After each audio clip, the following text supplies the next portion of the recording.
ॐ भद्रं कर्णेभिः शृणुयाम देवाः भद्रं पश्येमाक्षभिर्यजत्राः स्थिरैरङ्गैस्तुष्टवागुंसस्तनूभिः व्यशेम देवहितं यदायुः स्वस्ति न इन्द्रो वृद्धश्रवाः स्वस्ति न पूषा विश्ववेदाः स्वस्ति न सार्क्ष्यो अरिष्टनेमिः स्वस्ति नो बृहस्पतिर्दधातु।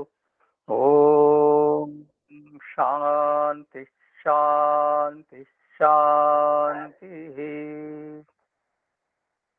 सदाशिवसमारम्भां शङ्कराचार्यमध्यमाम् अस्मदाचार्यपर्यन्तां वन्दे गुरुपरम्पराम्।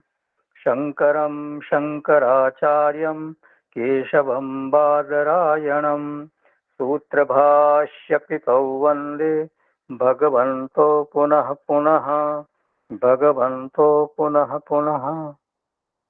गीता ध्यानम्।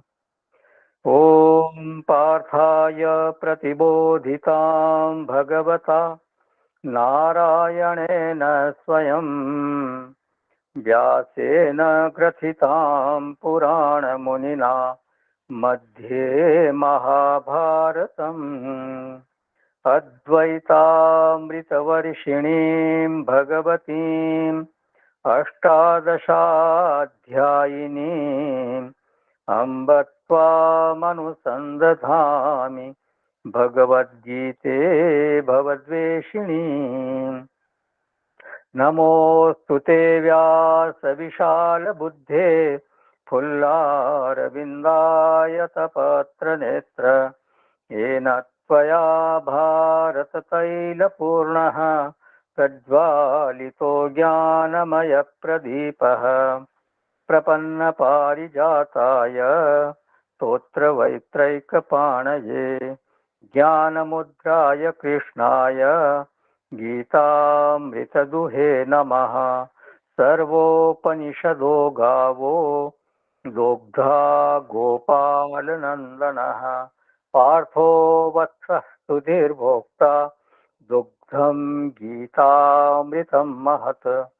वसुदेवसुतं देवं कंसचाणूरमर्दनं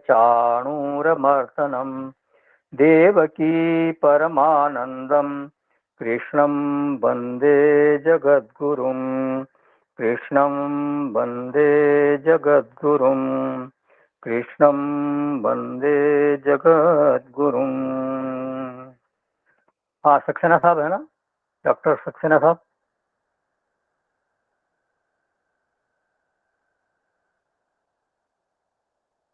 चलिए, कौन करेंगे फिर? राजेश जी? चलिए मैं करता हूँ। हाँ, एक हाँ, करता हूँ। अच्छा आप कर रहे हो, ठीक है। हरे राम राम राम हरे हरे, हरे कृष्णा कृष्णा कृष्णा हरे हरे, हरे राम राम राम हरे हरे, हरे कृष्णा कृष्णा कृष्णा हरे हरे, हरे राम राम राम हरे हरे, हरे कृष्णा कृष्णा कृष्णा कृष्णा कृष्णा हरे हरे हरे। ओम हरे नमो राम। नारायणाय। ओम नमो नारायणाय। नमो नमो नारायणाय। ओम नमो नारायणाय। राधे कृष्ण गोपी कृष्ण माधवा। गोपी कृष्ण राधे कृष्ण केशवा। ओम नमो नारायणाय। नमो नमो नारायणाय। ओम नमो नारायणाय। हे हृदयेश्वर, हे सर्वेश्वर, हे प्राणेश्वर, हे परमेश्वर ओम नमो नारायणाय नमो नमो नारायणाय ओम नमो नारायणाय नमो नमो नारायणाय ओम नमो नारायणाय ओम नमो नारायणाय नमो नमो नारायणाय हरि ओम तत्सत। थैंक यू डॉक्टर साहब। तो जीवन मूल्यों का जब भगवान ने उपदेश आरंभ किया तो सबसे पहले उन्होंने नाम लिया अमानित्वम। अमानित्व का नाम लिया उन्होंने। जीवन में मानित्व नहीं होना चाहिए, भगवान यहाँ इस तरह से कहना चाहते हैं। अपनी स्तुति अपने मुंह से करना, अपनी प्रशंसा करने का स्वभाव, ये मानित्व है। और इस स्वभाव को बढ़ते जाने देना, ये अज्ञान का जीवन है। और अपनी प्रशंसा सुन करके लज्जित होना, शर्मा जाना, संकोच करना, ये ज्ञान का जीवन है। अपने को किंकर समझना, कुछ नहीं समझना, ये ज्ञान का जीवन है। गोस्वामी जी ने संत के लक्षणों को बताते हुए कहा कि कोई भी संत अगर उसके सामने उसकी प्रशंसा करे, संत के सामने कोई उसकी प्रशंसा करे, तो उसका सहज स्वभाव है कि वो सिमट जाएगा, संकुचित हो जाएगा, वो फूलेगा नहीं। और असंत की प्रक्रिया क्या होगी? वो फूल जाएगा। जैसे अपन ट्यूब में हवा भरते हैं तो वो फूल जाता है, वो गुब्बारे की तरह जैसे फूल जाता है, तो उस तरह से वो फूल जाएगा। तो संत और असंत की प्रतिक्रिया से जांचते रहना चाहिए कि हमारा स्वभाव संत का है या असंत का है। हम अपने को, हमारी जब कोई प्रशंसा करता है तो हम क्या फूल जाते हैं या हम संकुचित होते हैं? इस प्रकार से अपने आप का निरीक्षण करते रहना चाहिए। जब हम बोलते हैं मानित्वम, तो मानित्वम माने क्या? तो मीयते अनेन इति मानम, जिन चीजों के जरिए हम अपने आप को नापते हैं, हम अपना मान निकालते हैं, मान माने प्रमाण, वो नापना। तो जिन चीजों के जरिए हम अपने को नापते हैं उसको कहते हैं मान। देखिए, मान कभी भी आत्मा का नहीं, आत्मा को लेकर कोई मान नहीं होता। मान सदैव अनात्म वस्तुओं को लेकर के ही होता है। जैसे मेरी बुद्धि बड़ी है, मेरा धन ज्यादा, मेरी गाड़ी बड़ी, मेरा घर बड़ा, मेरा यश ज्यादा, मेरा बल ज्यादा, ये सब के सब क्या चीजें हैं? ये सब अनात्मा है। तो जिस चीज को लेकर व्यक्ति मान करता है वो सब अनात्मा है। मान के लिए संस्कृत में शब्द है मानदंड, उसी के लिए अंग्रेजी में कहा गया मेजरिंग रोड। अब ये मान कैसे होता है? मेरी बुद्धि मानो इतनी है और हमने नापा उसको ज्यादा, इतना नाप लिया, ज्यादा नाप लिया, तो क्या होगा? ये मान हो जाएगा, या फिर इसको बोलेंगे अभिमान। और अब सामने वाले के पास भी अपना फीता है, तो वो भी अपने फीते से हमारे को नापता है। तो मानो कि मैंने अपने आप को नापा 6 फीट हूं मैं किसी भी चीज को नाप, एक उदाहरण दे रहा हूं, और सामने वाले ने नापा कि आप 10 फीट हो, तो ये हो गया आपका सम्मान।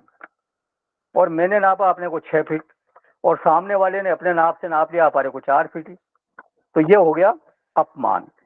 अपमान क्यों? क्योंकि हम लेकर गए थे अपने नापे हुए को, हमने अपने आप को ज्यादा नापा था, उसने अपना फीता लगाया, तो हमारे नापे हुए से उसने कम नाप दिया, तो हमारे को अपमान की अनुभूति हुई। तो इसलिए अभिमानी जो होता है उसको अपमानित होने की संभावना ज्यादा होती है। उसने स्वयं को, अपने आप को ज्यादा नापा और दूसरे ने अपने उसको कम नाप दिया। अपमान कोई क्रिया नहीं है, बल्कि ये एक अनुभूति है। और यदि इसका उल्टा करें, माने अगर किसी में इस तरह का मान का भाव नहीं है, तो जैसे संत होता है उसका क्या स्वभाव होता है? वो जब चीजों को लेकर, अपने इस तरह की चीजों को लेकर नापता है, कोई बुद्धि है, बल है, धन है, इस तरह की चीजों को लेकर नापता है, तो उसकी बुद्धि उसको कहती है कि जिसको लेकर तुम अपने आप को नाप रहे हो वो चीजें वास्तव में तुम्हारी नहीं है, वो भगवान की दी हुई है, सदगुरु की दी हुई है, तुम्हारी संस्कृति की दी हुई है, समाज की दी हुई है, माता पिता की दी हुई है। अगर मैं शास्त्र के ऊपर चर्चा कर सकता हूं तो ये हमारे गुरुजनों को हमने दिया, हमारे को दिया हुआ, गुरुजनों ने हमारे को दिया है। तो अगर बुद्धि हमारे को निरंतर बताए कि जिस चीज को लेकर आप अपने आप को नापना चाहते हो वो चीज वास्तव में देखा जाए, ईमानदारी से देखें तो वो आपकी नहीं है, धन है, बुद्धि है, बल है, यश, पद, प्रतिष्ठा, कुल, जाति, ये वास्तव में आपके नहीं है, ये औरों के आपको दिए हुए हैं, दूसरों ने आपको दिए हैं। तो अभिमान किस बात का, अभिमान क्यों करना। अच्छा, लेकिन फिर भी लोग अपने आप को उस चीज के साथ जोड़ लेते हैं। दूसरे लोग आपको, मतलब आप नहीं जोड़ रहे हो, दूसरे लोग आपको उनके साथ जोड़ देते हैं। तो अपने को लोग जोड़ रहे हैं, बोले आप बड़े विद्वान हो, आप बहुत भाग्यशाली हो, आप बहुत धनवान हो, आपके पास, आपका स्वभाव बहुत अच्छा है। तो ये क्या लोग बोल रहे हैं, आप नहीं बोल रहे हो अपने आप के लिए। तो उस समय आपकी प्रतिक्रिया क्या होनी चाहिए कि मेरे को, हमारे को लज्जित होना चाहिए, हमारे को संकोच होना चाहिए। तो ये एक संत के लक्षण है और यह है अमानित्व। और उन बातों को सुनकर, जैसे दूसरे लोग आपकी बड़ाई करें और उन बातों को सुनकर अगर हम फूल जाते हैं, हमारा सीना चौड़ा हो जाता है, तो ये हुए असंत के लक्षण। तो दूसरे तो कोई बड़ाई क्या करेंगे, व्यक्ति खुद कई बार अपनी बड़ाई स्वयं करता है कि मैं अमुक हूँ, मैं उस जाति का हूँ, उस कुल का हूँ। हाँ, वो कहते हैं, वो सुंदरदास जी का एक बार मैंने पद सुनाया था, शायद याद होगा आपको, मेरा देह मेरा गेह मेरा परिवार सब, मेरा धन बाल मैं तो बहु विधि भारा हूँ, मेरे सब सेवक हुकुम को उतारे नहीं, मेरी युवती का मैं तो अधिक प्यारा हूँ, मेरा वंश ऊंचा मेरे बाप दादा ऐसे भय, करत बड़ाई मैं तो जगत उजारा हूँ, मैं तो जगत का उजियारा हूँ, सुंदर कहत मेरा मेरा कर जाने शठ, ऐसा नहीं जाने मैं तो काल ही का चारा हूँ। तो अपनी बड़ाई करता रहता है, तो मेरे पास ये है, मेरे पास वो है, मैं अमुक अमुक अमुक में मेरी जान पहचान वाला है, मेरा संबंधी है। तो ये देखा जाए तो वास्तव में अच्छी बात नहीं है कि अपने मुंह से खुद की बड़ाई करना। और यदि और भी कोई बड़ाई करता है, दूसरे आपकी बड़ाई करते हैं, तो संत स्वभाव तो ये है कि हमारे को लज्जित होना चाहिए, संकुचित होना चाहिए, क्योंकि मालूम होना चाहिए अपने आप को, ये सच्चाई मालूम होनी चाहिए कि जिस चीज से हमको जोड़ा जा रहा है वो हमारी नहीं है। तो जब इस तरह की प्रतिक्रिया हम किसी संत पुरुष में देखते हैं, किसी ऐसे सज्जन पुरुष में देखते हैं, तो उसको कहा जाता है विनयी। कोई ऐसा व्यक्ति हो कि जो बड़ाई करने से संकुचित होता है, लज्जित होता है, वो समझता है कि ये वास्तव में जो बड़ाई हो रही है मेरी नहीं हो रही है। तो अगर वो लज्जित होता है तो ये समझना चाहिए कि वो विनय वाला स्वभाव, विनय का स्वभाव वाला है, विनयी है। कहते हैं कि जो रहीमदास जी थे वो रोज सुबह दान करते थे, कुछ न कुछ, हमेशा लोग उनके यहाँ दरवाजे पे आते थे तो उनको दान करते थे, लेकिन अपनी आंखें नीची रखते थे। तो किसी ने उनको पूछा कि आप ऐसे आंखें नीची क्यों रखते हो अपनी, जब कोई आप दान करते हो, देते हो किसी को, तो अपनी आंखें नीची क्यों रखते हो। तो उन्होंने कहा, देनहार को और है जो भेजत है दिन रैन, लोग भरम मुझ पर करें सासों नीचे नैन। देने वाला तो और है, वो तो हमेशा भेज रहा है, मैं तो केवल माध्यम हूं, मैं तो निमित्त हूं, केवल मैं तो अपने हाथ से केवल उनको पहुंचा रहा हूं, वास्तव में ये चीज मेरी नहीं है। तो मुझको उस चीज से जोड़ा जा रहा है जो कि वास्तव मेरी नहीं है, और इसलिए मुझे लज्जा आती है, मेरी आंखें नीचे झुकी रहती है। तो ये संत का एक संत का स्वभाव है, एक यथार्थ है जो कि वो जानते हैं कि ये चीज मेरी नहीं है। इसी को दूसरा व्यक्ति बोलेगा कि ये बहुत विनयी है, बहुत विनम्र है। तो मान देने वाली जो चीजें हैं उनसे अपने संबंध को अस्वीकार करना, अपनी असंबद्धता अनुभव करना, ये सांस्कृतिक है, एक संत की मनोवृत्ति है। वो संकोची होता है, शर्मीला होता है, विनयी होता है, और इसको बोलते हैं अमानित्वम।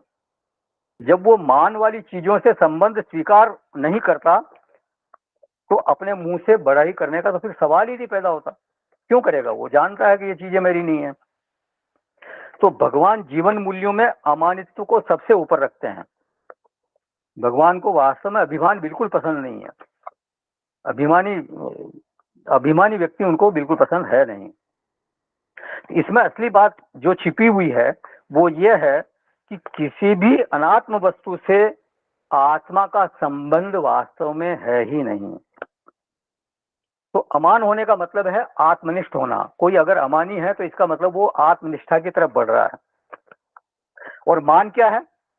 वस्तु से आत्मा के संबंध का, वैसे तो भ्रांतिजन्य संबंध है, लेकिन अपने आप का संबंध मान लेता है वो। तो वो जो मान है वो आत्मा से वस्तु के संबंध का परिणाम है। महर्षि पतंजलि ने इसको बोला अस्मिता, और अस्मिता एक क्लेश है। अस्मिता माने अपने आप को कुछ समझना, मैं हूं, आई एम समथिंग। तो आत्मा अपने स्वरूप में स्थित हो तो उसको बोलेंगे बिल्कुल अमान। और जब वो अनात्म संबंधी हो जाए उस स्थिति को बोलेंगे मान।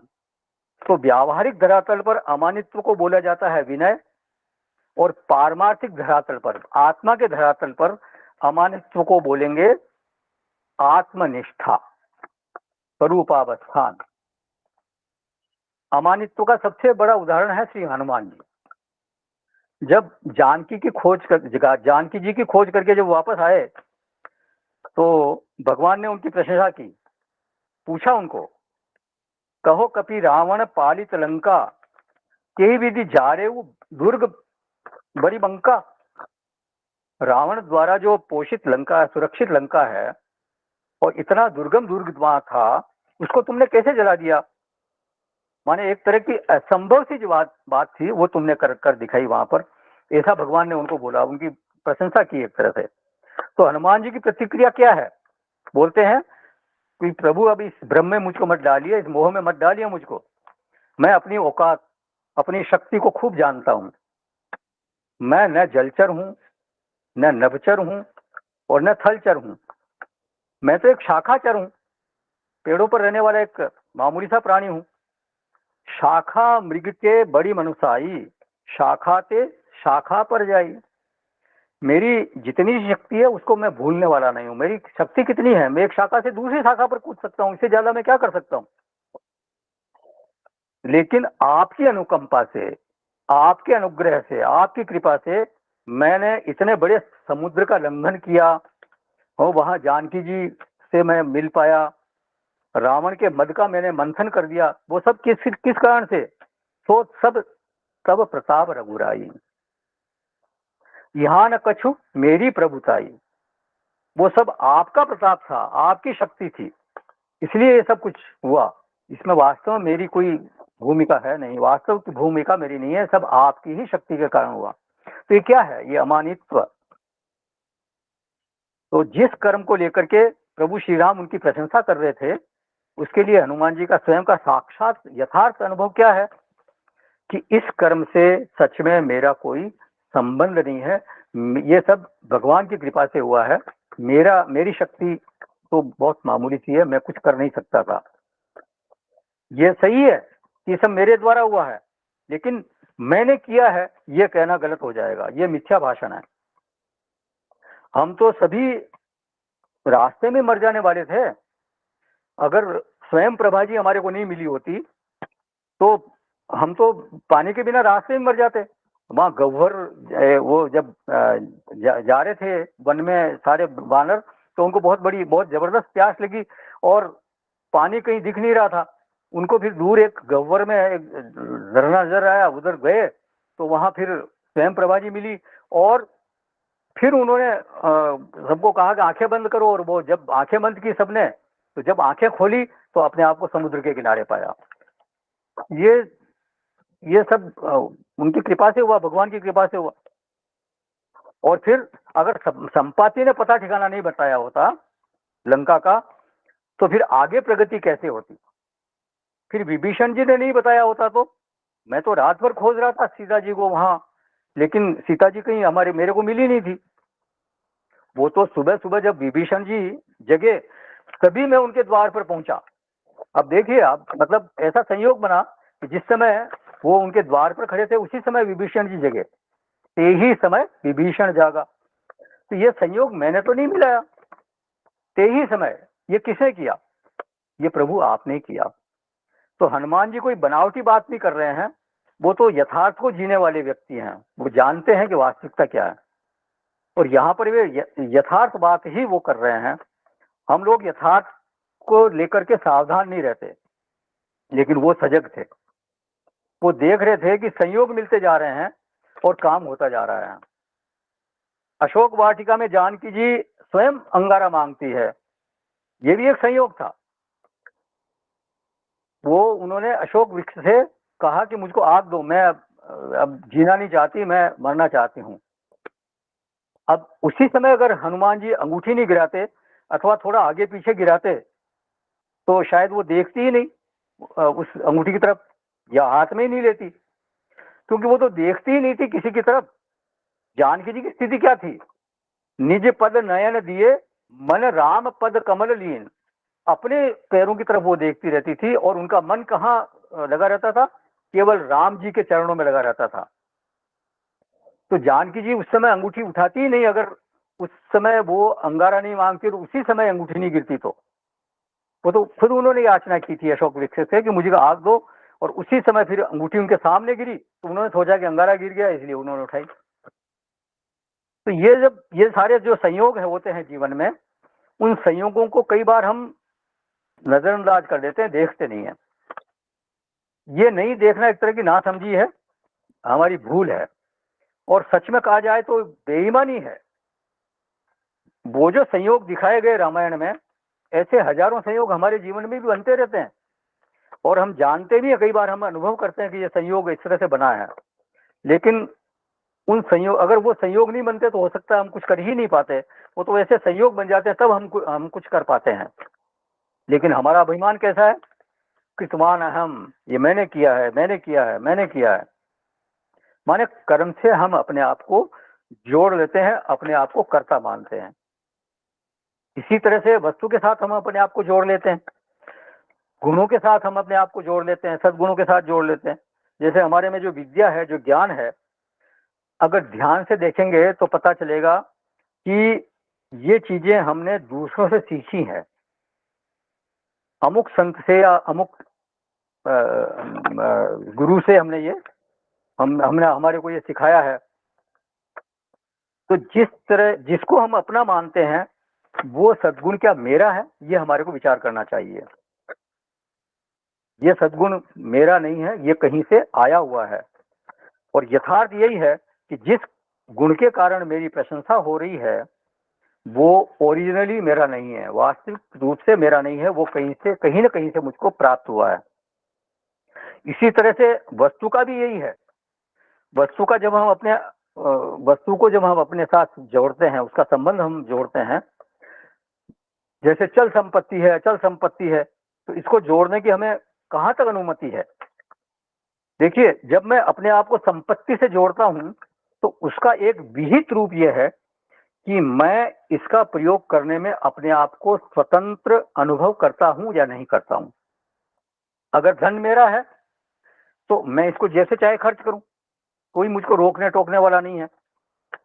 अगर धन मेरा नहीं है तो मैं खर्च कैसे करूंगा उसको? अगर शरीर मेरा है, घर मेरा है, खेत मेरा है, गाड़ी मेरी है, तो मैं इनको अपनी इच्छानुसार प्रयोग में ला सकता हूं, उपयोग उनका कर सकता हूं।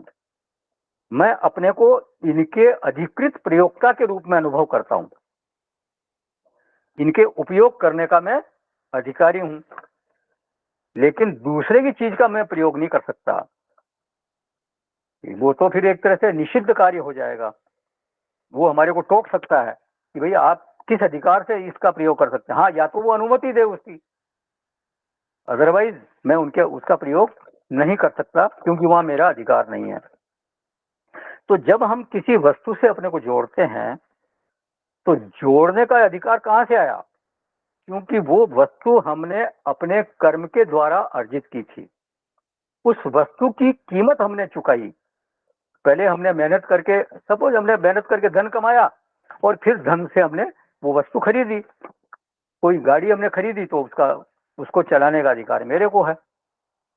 कोई मैंने कपड़े खरीदे तो कपड़े पहनने का अधिकार मेरे को है। तो किसी को अगर वंशानुगत संपत्ति मिली तो भी वो उसके कर्म का ही फल है।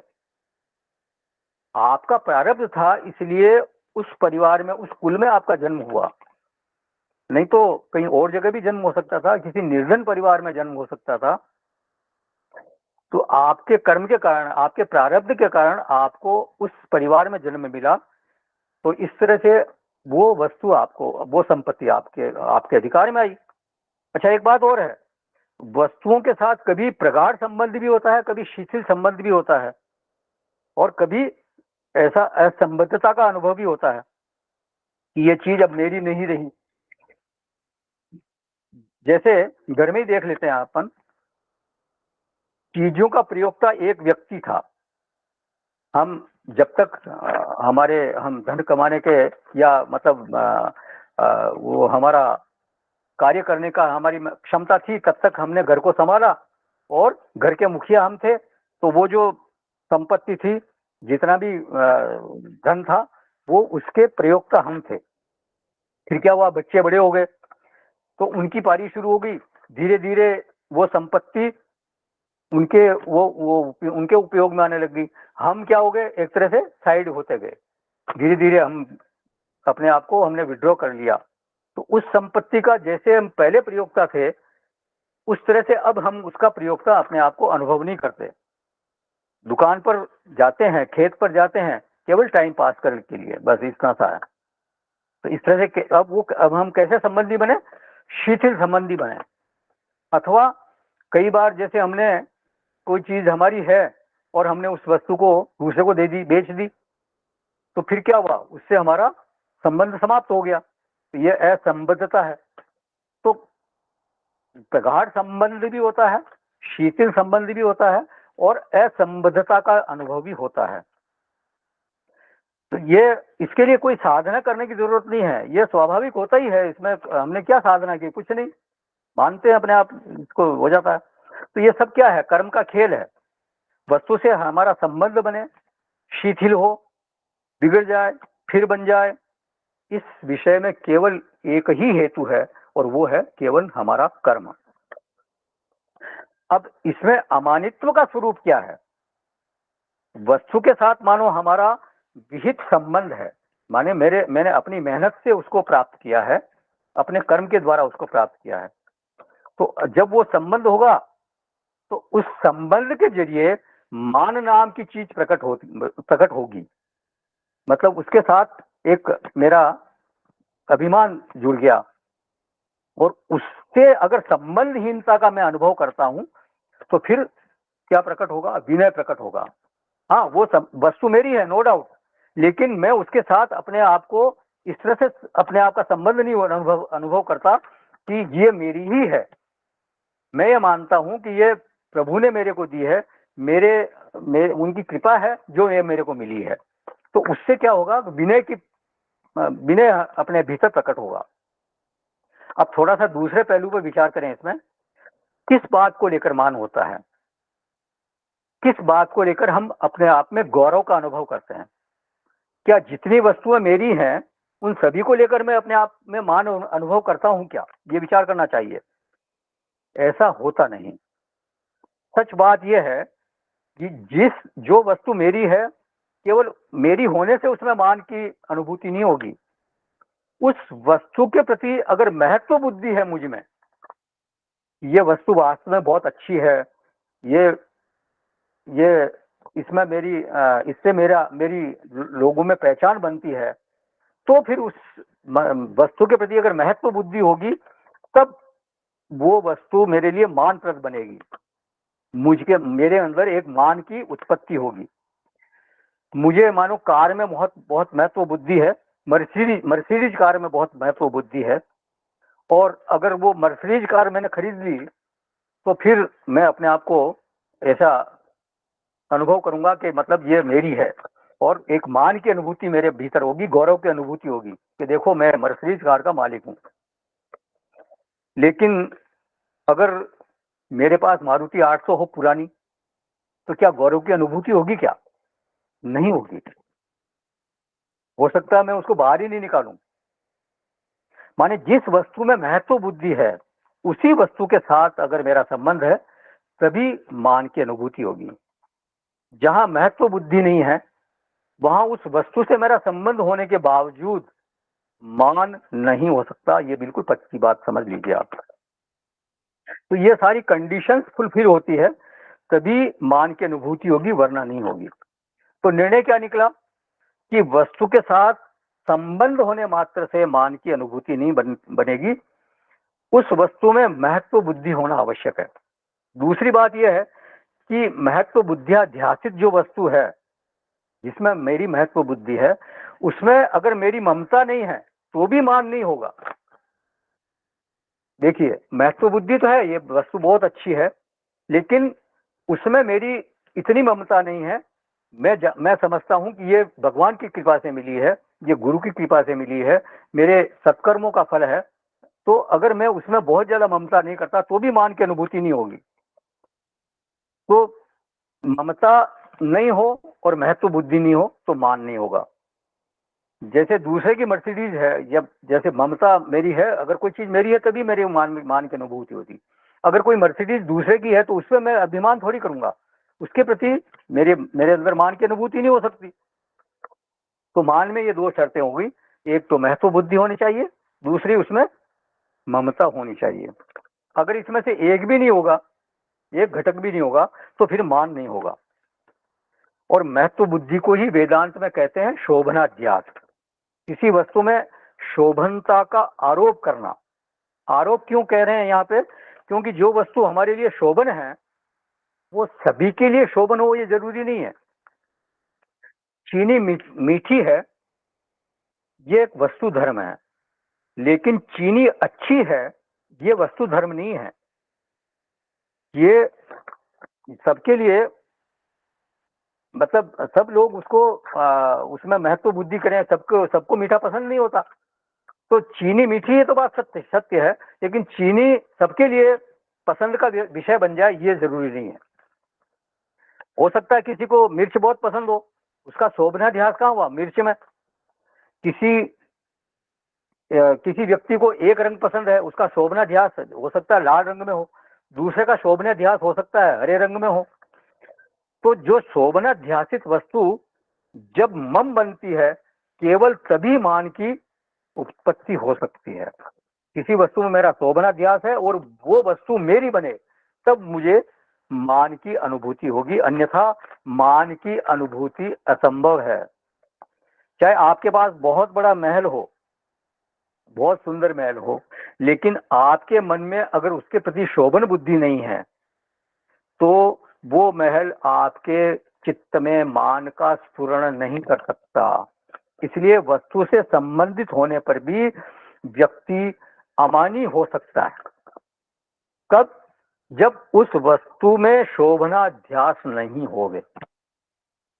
मम तो है, मम तो वहां पर है कि ये मेरी है, ठीक है, लेकिन क्योंकि वो वस्तु मैंने कर्म से प्राप्त की है इसलिए वो मेरी है, लेकिन उसमें शोभनाध्यास अगर नहीं है तो इसलिए वहां फिर मान नहीं होगा। तो निर्णय यह निकला कि शोभनाध्यास रहित बुद्धि हो, सत्य पर टिकी हुई बुद्धि हो, मतलब शोभनाध्यास नहीं हो वहां पे, तो उस बुद्धि को सत्य मालूम यह है कि ये वस्तु मेरी नहीं, मतलब है, मेरी है, लेकिन मेरे ये परमात्मा की दी हुई है, कृपा से मेरे को मिली हुई है। तो उसमें बहुत ज्यादा शोभनाध्यास अगर नहीं होगा तो फिर मान नहीं होगा। जीवन का परीक्षण करने के बाद महापुरुषों ने यह निर्णय निकाला कि जिस चीज से सुख मिलता है उसी से दुख की संभावना रहती है। भोग से सुख मिलता है तो भोग से दुख भी मिलता है। सुखतः प्रियते रामा भोग, पश्चादंत शरीरे रोग। भगवान शंकराचार्य जी ने कहा भज गोविंदम में कि सुख प्राप्त करने के लिए भोग करता है व्यक्ति, और फिर उसी भोग के कारण उसको दुख की प्राप्ति होती है ना। यही संस्पर्शजा भोगा दुख यो न एवते, भगवान ने कहा 5वें अध्याय में। ये जो इंद्रियों और विषयों के संबंध से होने वाला जो सुख है, ये वास्तव में दुख का जनक है, बाद में वो दुख देने वाला बनता है। तो सुख, ये जो व्यक्ति सत्य में स्थित हो जाता है, वो जानता है कि ये जो सुख है इसी में दुख छिपा हुआ है, तो फिर ऐसा होने पर उसमें मान की अनुभूति नहीं होगी, मान का स्फुरण नहीं होगा। वो जानता है कि ये जो सुख देने वाली चीज है, मेरे को तात्कालिक रूप से सुख मिल रहा है, ये बाद में दुख देने वाले बनेगा, इसलिए फिर इसमें शोभनाध्यास क्या करना। तो इस सत्य में स्थित अगर वो हो जाता है तो फिर मान के लिए वहां कोई जगह नहीं रहती। तो वस्तु से कर्मठ संबंध होता है उसका, नो डाउट, लेकिन उस कर्मठ संबंध होने पर भी शोभनाध्यास नहीं करता। वो जानता है कि ये शोभनाध्यास एक भूल है, एक जो वास्तव में ये यथार्थ नहीं है। तो जब इस तरह से व्यक्ति सोचता है और इस तरह से जब वो सोचने के बाद इस तरह से व्यवहार करता है, तो वो क्या कहलाता है, विरक्त। उसमें एक तरह से वैराग्य का भाव आता है वस्तुओं के प्रति, कि ठीक है मेरे को उपयोग मेरे को करना है इस वस्तु का, लेकिन इसमें शोभनाध्यास जैसी कोई चीज नहीं है, ये शोभन वस्तु मेरे लिए नहीं है, मैं केवल उपयोग के लिए मेरे को मिली है, तो केवल उपयोग करता है, इसलिए फिर वो वहां वैराग्य की एक उसमें स्फुरणा होती है। तो अमानित्व के विवेचन से हमारे को यहाँ क्या निर्णय निकला, दो चीजें सामने आई कि वो जब व्यक्ति व्यवहार करता है तो विनयी मालूम पड़ता है, लेकिन अगर वो शोभनाध्यास होकर के जब वो व्यवहार करेगा तो वो विनयी नहीं बल्कि वो विरक्त कहलाएगा। जनक जी, जो आपने सुना होगा जनक जी का किस्सा, भगवान ने गीता में भी जनक जी का उदाहरण दिया है। तो जनक जी जो है वो उनको वो एक राज्य के अधिकारी थे, वो एक राजा थे वो, लेकिन राज्य के प्रति उनमें शोभनाध्यास नहीं था। राज्य कर रहे थे लेकिन शोभनाध्यास नहीं था, इसलिए वो विरक्त थे। तो विनय और वैराग्य दोनों ही अमानित्व के ही रूप हैं व्यवहारिक धरातल पर। तो दो चीजें हो गई यहाँ पर, संबंध की अनुभूति, मतलब संबंध मेरा नहीं है वस्तुओं के साथ, ऐसा उसको अनुभूति है, और शोभनाध्यास राहित्यम, शोभनाध्यास भी उसमें नहीं है। अब एक तीसरी बात और आती है जो कि परमार्थ से संबंधित है। यदि व्यक्ति को स्वरूपानुभूति हो गई है तो परिच्छेदानुभूति नहीं हो सकती। परिच्छेद माने अपने आप को सीमित अनुभव करना, तो उसको परिच्छिन्नता की अनुभूति नहीं हो सकती, ये बिल्कुल नियम है। अगर अहम में परिच्छेद की अनुभूति हो रही है कि मैं इतना सा ही हूं, मतलब मैं सीमित एंटिटी हूं, सीमित अस्तित्व हूं, तो इसका मतलब है कि फिर वहां स्वरूप की अनुभूति अभी नहीं हुई है। अपरिच्छिन्न तत्व को बिल्कुल नापा नहीं जा सकता। अपरिच्छिन्न का मतलब अनलिमिटेड, जिसकी कोई सीमा ही नहीं है, तो उसको कैसे नापेंगे? अनंत का कोई नाप हो नहीं सकता। नापा तो उसी को जाता है जो शांत हो, जिसका अंत हो सकता हो। जो परिच्छिन्न हो उसी का नाप लिया जा सकता है। किसी की बुद्धि को नापा जा सकता है, किसी के बल को नापा जा सकता है, किसी के धन को नापा जा सकता है। क्यों?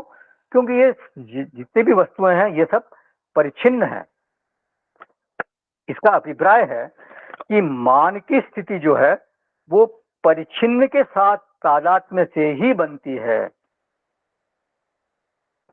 दूसरे शब्दों में कहे तो मानानुभूति जो है वो परिच्छिन्नानुभूति है।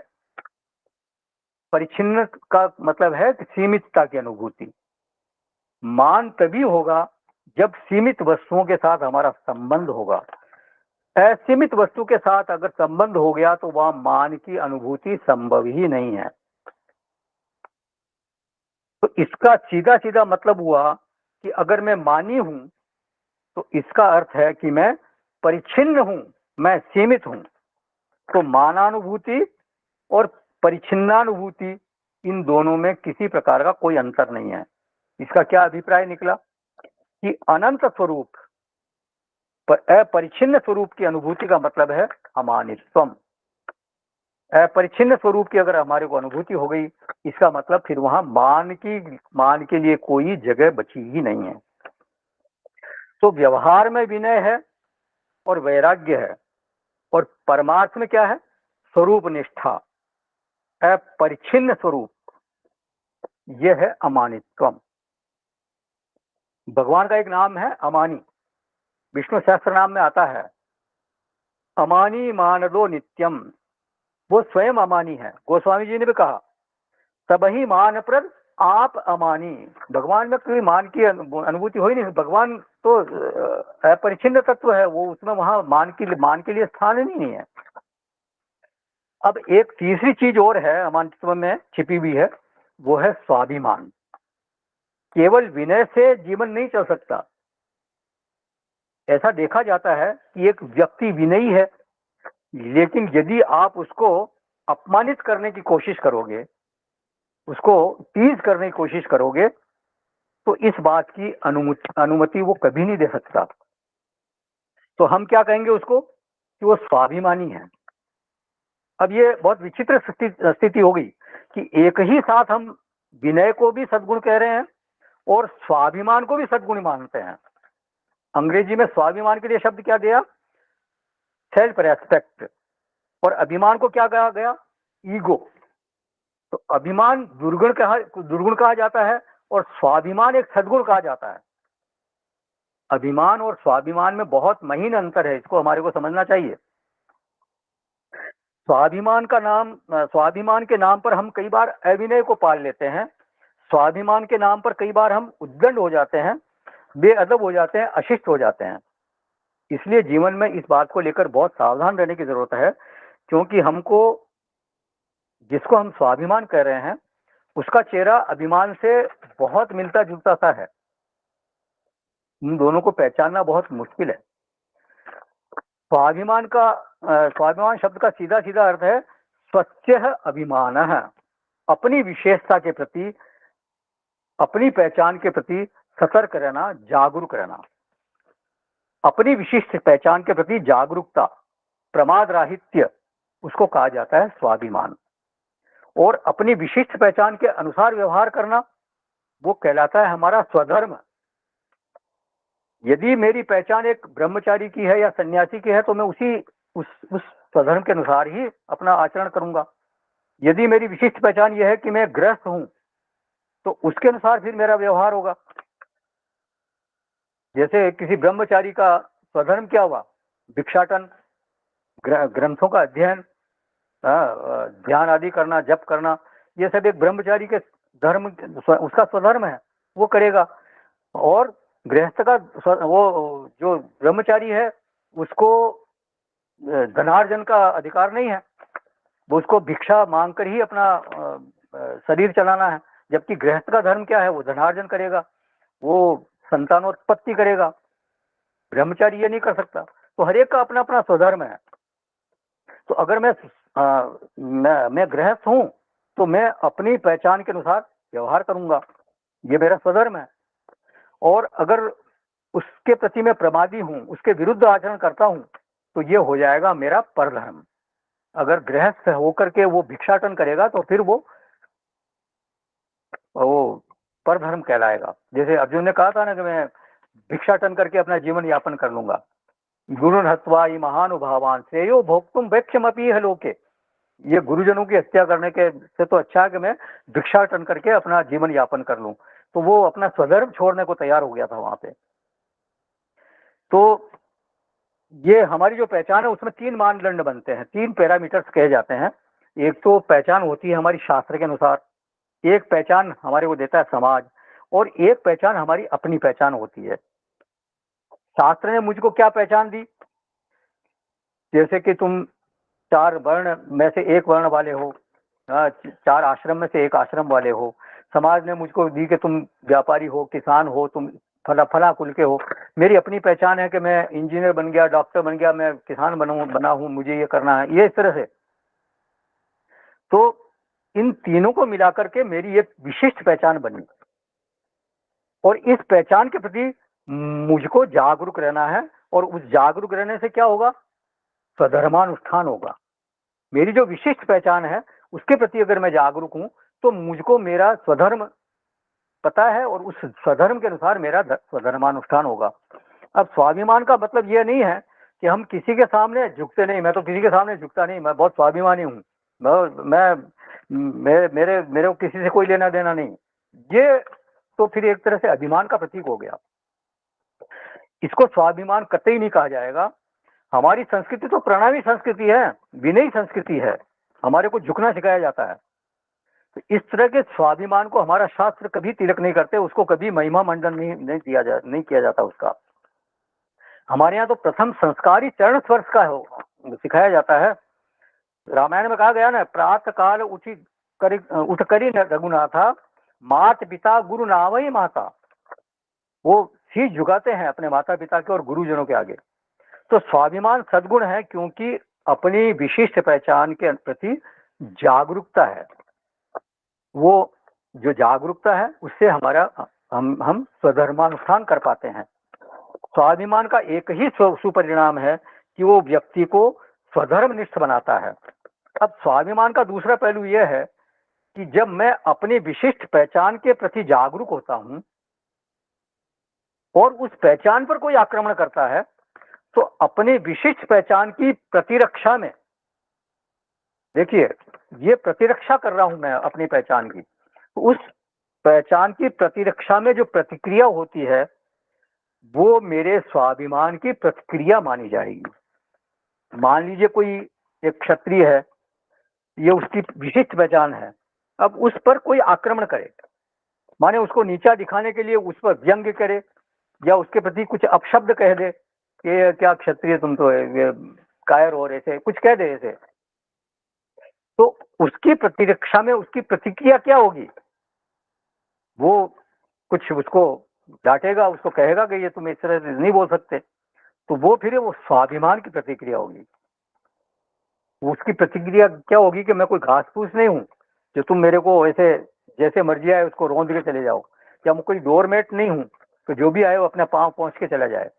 मतलब ऐसा नहीं है कि अपने आप को बिल्कुल ही कुछ नहीं समझने का मतलब मैं हर कोई मेरे को कुछ भी हर कुछ अनर्गल बोल दे या हर कुछ मेरा अपमान कर दे, ऐसा नहीं। अपनी पहचान को बनाए रखना ये भी मेरी जिम्मेदारी है। तो इस तरह से अगर परीक्षण करेंगे तो एक बात सामने आएगी कि जो अभिमान है वो एक तरह से आतंकवादी होने का संकेत करता है, और जो स्वाभिमान है वो हमारा रक्षा विभाग है, हमारा डिफेंस डिपार्टमेंट है। जैसे हर एक देश की सेना होती है ना, उसको बोलते हैं डिफेंस। तो ये हर देश, हर व्यक्ति अपनी सीमा में चैन से रहना चाहता है, लेकिन यदि कोई उसकी सीमा का उल्लंघन करता है, उसकी सीमा को पार करने की कोशिश करता है, तो फिर पूरी मजबूती के साथ उसका जवाब देना भी जरूरी है, और उस जवाब देने वाले विभाग को बोला जाता है रक्षा विभाग।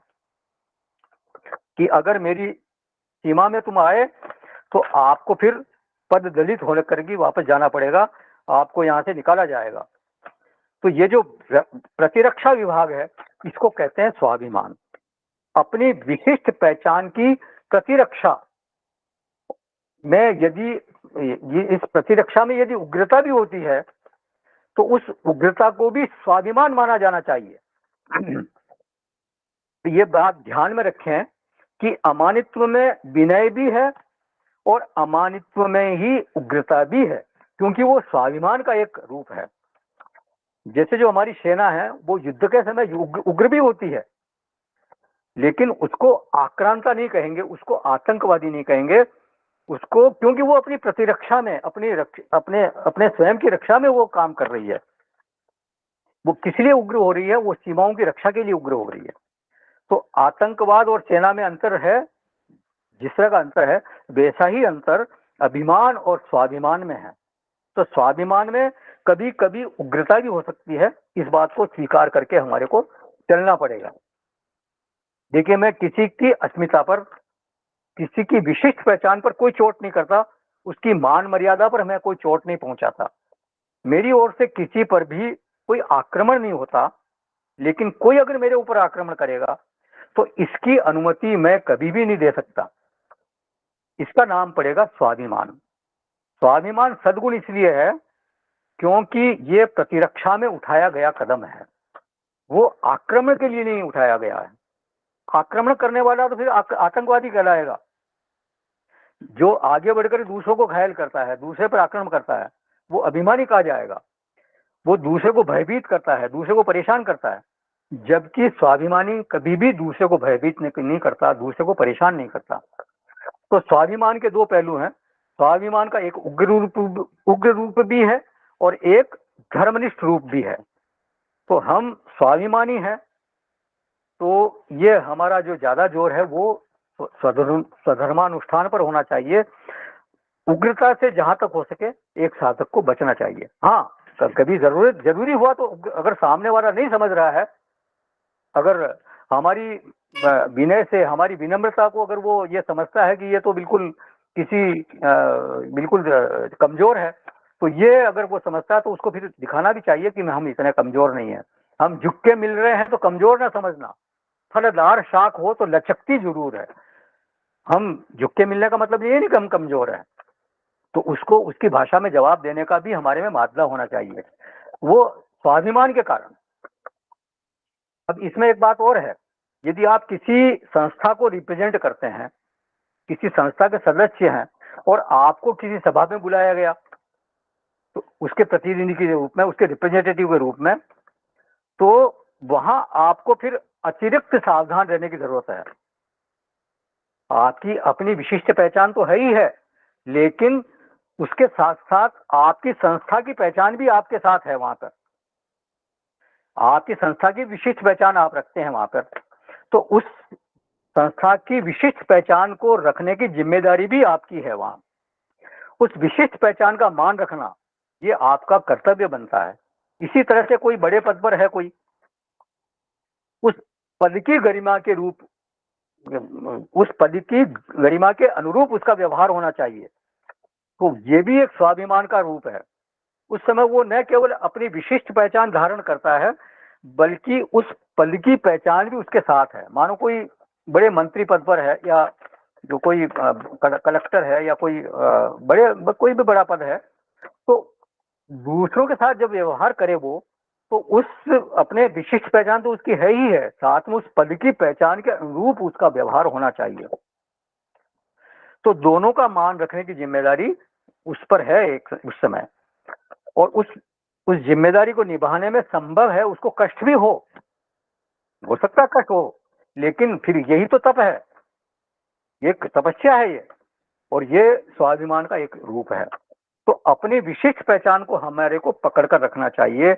जब सीता स्वयंवर के समय, आपने पढ़ी होगी रामायण, बिल्कुल जानते ही आप, कि जब जनक जी ने कहा, जब कोई भी धनुष को उठा ही नहीं पाया, तोड़ना तो बहुत दूर की बात थी, उसको उठा ही नहीं पाया, प्रत्यंचा चढ़ाने की शर्त थी, जनक जी ने प्रत्यंचा चढ़ाने की शर्त रखी थी, तोड़ने की शर्त नहीं थी, कि जो इस धनुष पर प्रत्यंचा चढ़ा देगा वो उसके साथ हम जान कीजिएगा विवाह करेंगे।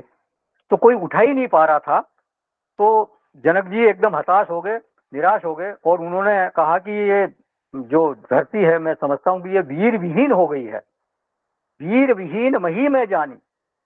तो लक्ष्मण जी एकदम तिलमिला गए, वो भड़क गए वहां पे, और बोले कि रघुवंश मह जह को होई ते ही समाज अस कही न कोई।